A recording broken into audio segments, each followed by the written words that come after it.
Hello, good morning children. Welcome to Push English. Here I am with capsule number 9 and that is fluency.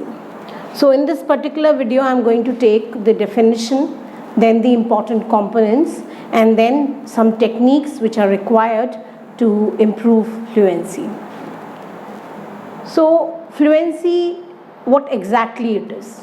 Fluency is that ability to read with accuracy, speed and prosody.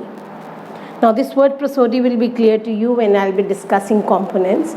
So actually fluency is that ability with which you read any text quickly, accurately with proper expression.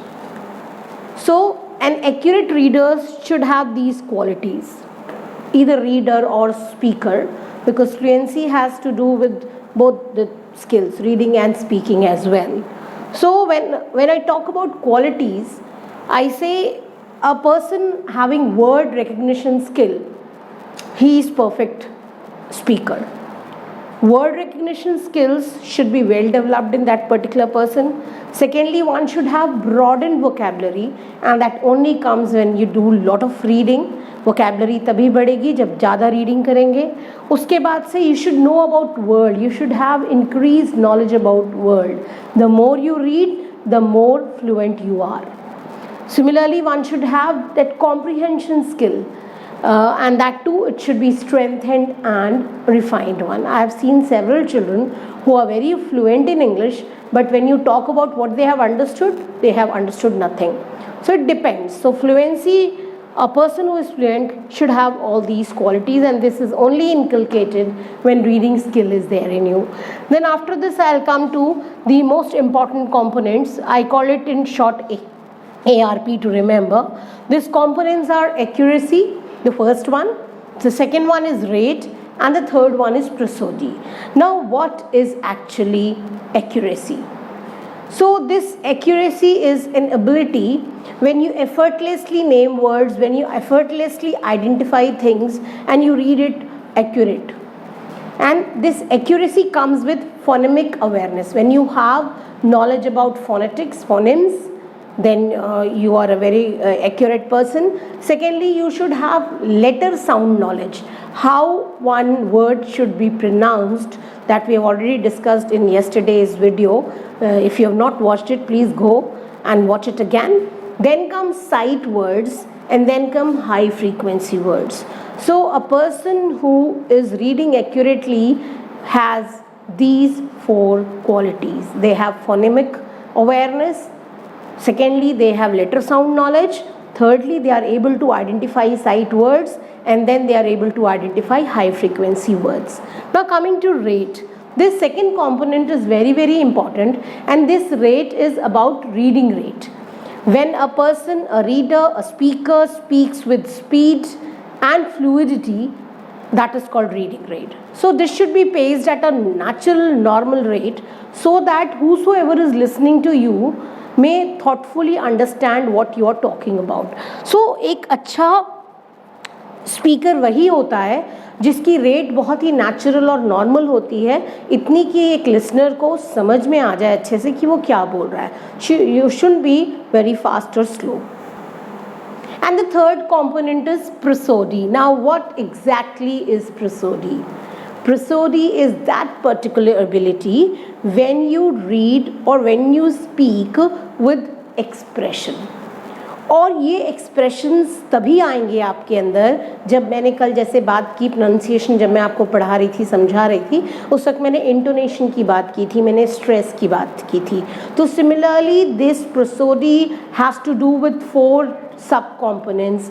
First is intonation, second is punctuation, third is phrasing, and fourth is stress. This phrasing and punctuation I'm going to take up in my 11th or 12th capsule. Okay, so these are the three important components which you should remember. A person is only called a fluent speaker when he is accurate, that rate is kept in mind, and that prosody is there, that expression is there.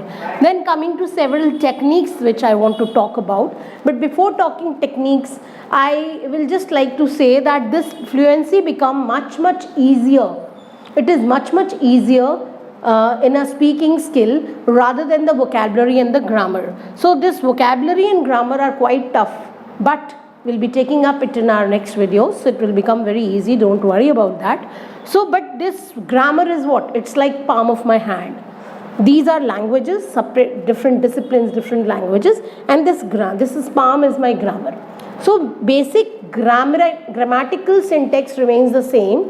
व्याकरण सभी भाषाओं का almost एक जैसा होता है, and these are separate branches. We have different vocabulary, so the vocabulary makes it different for different languages. Is that clear? So you have to focus more on grammar, and in my coming videos I'm going to tell you how to solve these grammars. Okay, I'll take it one by one. And then coming to techniques, the first method is LRRC method. Now what is this LRRC method? LRRC method, L stands for listen, S stands for repeat, record, R stands for repeat, C stands for compare. So करना ये है कि जब आप किसी auditor को, speaker को सुनते हो, आप प्लीज़ उसको रिकॉर्ड करो. रिकॉर्डिंग करने के बाद उसको रिपीट करो, सुनो, वैसा ही एग्जैक्टली बोलने की कोशिश करो और फिर रिकॉर्ड करो, और उसके बाद से आप कंपेयर करो. But minded, this LRRC method will only help you out when you are going to do it at least in a week. 2 to 3 orators you are going to listen, and this is a long term repetition. You are not going to get it very easily. You are going to achieve it in a longer period of time, but yes, you will achieve it. Then comes practice tongue twisters. There are several tongue twisters like the 33 thieves thought that they will thrown on Thursday. So I got it little mixed up, but you can practice there are a lot of tongue twisters. You go and search on net and you will find a lot of tongue twisters, and you do with that tongue twister. Okay, then comes create a theatre group. Now what is this theatre group actually? Every school has got its cultural and literary clubs. Even if you don't have, every class can have that theatre group. You have all the children, or select a group of children who are interested in language. Then you make a leader. That leader is supposed to read it aloud. Any part, you choose any prose, any poem, or any drama, or any play role, and then you choose several children, give them the parts. They are assigned different roles. Then they are allowed to practice their own role and then practice it together. So this is what is called creating a theatre group is going to be very, very beneficial. And even though you're not going to do it daily, at least once in a week you meet and do something which is there in your text only, which will prepare your lesson even. Then, but this requires to practice individually and then practice it together. So with that, the video is over, and come and talk about techniques. Practice it and do let me know whether this is really helping you out or not. Goodbye.